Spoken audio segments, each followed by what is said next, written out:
While still a young industry as compared to other parts of the world, South Africa's animation sector has been growing steadily and is receiving increased international recognition. Well, this Women's Month, we celebrate women-owned businesses operating in the industry and their accomplishments as seen in Sola. It's an action-adventure, fantasy and coming-of-age series about the adventures of a girl named Sola who experiences her magical awakening in a world where magic is both dangerous and deadly. The film is the first woman-led Afro-anime series, a short film created by Thandiwe Mlauli. She joins us this morning to chat further about this. Thandiwe, a very good morning to you. A pleasure to have you with us. Hi. Thank you so much for having me. Well, tell us a bit about your journey and why animation. Well, I went to Los Angeles to study. And I studied producing, but I've always had a passion for animation. And once I graduated, it was something that I really decided to pursue with like everything in me. And luckily enough, there were so many opportunities that like opened up in terms of like one that stands out was this workshop that we had in 2018 called Black Women Animate. And it was just a workshop that really empowered women in this animation space. And so as soon as I chose to do animation, the world opened up to me as well. Well, that's so beautiful. And speak to us about the current landscape of animation, right? Would you say that what we're seeing now is a true reflection of the people who enjoy animation in the country? Absolutely not. Like, not even a little bit. I think Black and brown people here in South Africa and on the continent love animation. And yet we're constantly erased in these narratives. I'm not entirely sure why that is, but writers tend to write us out. And for us at Studio Yesi, we're just like, okay, we can't take this anymore. If they're not going to allow us in, we need to create our own spaces, and we need to like break our own ground and nurture our own soil, because at the end of the day, Black people are going to be in the future, and so we need to make sure that our art represents that too. And how difficult a task is that? Are you finding that you have to, consistently prove yourself, consistently prove that you can do this? It is tough.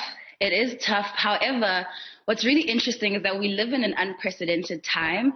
And in traveling overseas and going to these workshops, I realized that there's actually a large network of Black and brown people on the continent and all over the world who are passionate about the same thing. So while, yes, we have to prove ourselves and we have to show ourselves, we're also very talented. And it's just a matter of us doing what we have to do. And now that we have this opportunity, we're like linking with everybody all over the world, here in South Africa, in the diaspora, on the continent. Like we're passionate, we're pumped up.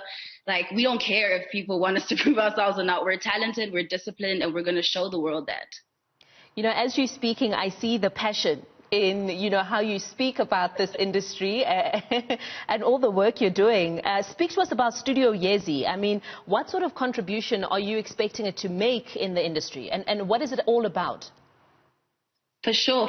So Studio Yesi, basically Yesi is short for Inkanyezi, which means star in isiZulu. And for us, we intend to be a symbol of hope with our storytelling, a symbol of light with our storytelling. We have a very heart-centered business model. We're approaching entertainment and art in a completely different way. We're not using the regular models from Hollywood or the mainstream entertainment industry. We're leading with love, with kindness, with talent and discipline. Like we're nurturing our talent. We're nurturing the people who collaborate with us, because just the same passion that you feel in me, I want them to feel it too, so that when you guys watch Sola, you feel it in them as well. So we're taking a completely different approach. We're spirit first, energy first, people first, and we're trusting that the art will reflect that. Sure. Well, quickly tell us about Sola. I mean, I spoke about it in my intro. It's a short film, and I understand that it's actually crowdfunded as well. Speak to us about that decision. Okay, so Sola, like you mentioned earlier, that it's a story about a young magician who awakens to her magic in a world where magic is deadly and dangerous. And so for us, the core theme of Sola is the idea that as Black people, we need to embrace our magic. But when we're afraid of it, when we deny it, we leave ourselves more vulnerable. We need to own the gifts that we have. We need to own the love that we have, and we need to share it, But we chose crowdfunding because we really wanted something for the people, or we wanted the people to feel inspired. We wanted them to also feel like they were a part of making history and a part of just this new movement that we wanted to create. And so, yeah, crowdfunding was that option for us because we just didn't want to go the corporate route early, because oftentimes when we do that, we end up losing out. We end up having to give up our rights to produce. We end up not leading those show running rooms. Like other people think they can tell our stories better. So for us, if it means staying independent longer, that's what we're willing to do. If we have to work harder, that's what we're willing to do. We're not afraid of hard work now. Absolutely. Well, I think we'll leave it there. And all the best with Sola, and all the best with your company. I hope it flourishes. And happy Women's Day for tomorrow. Thank you so much. Thank you so much.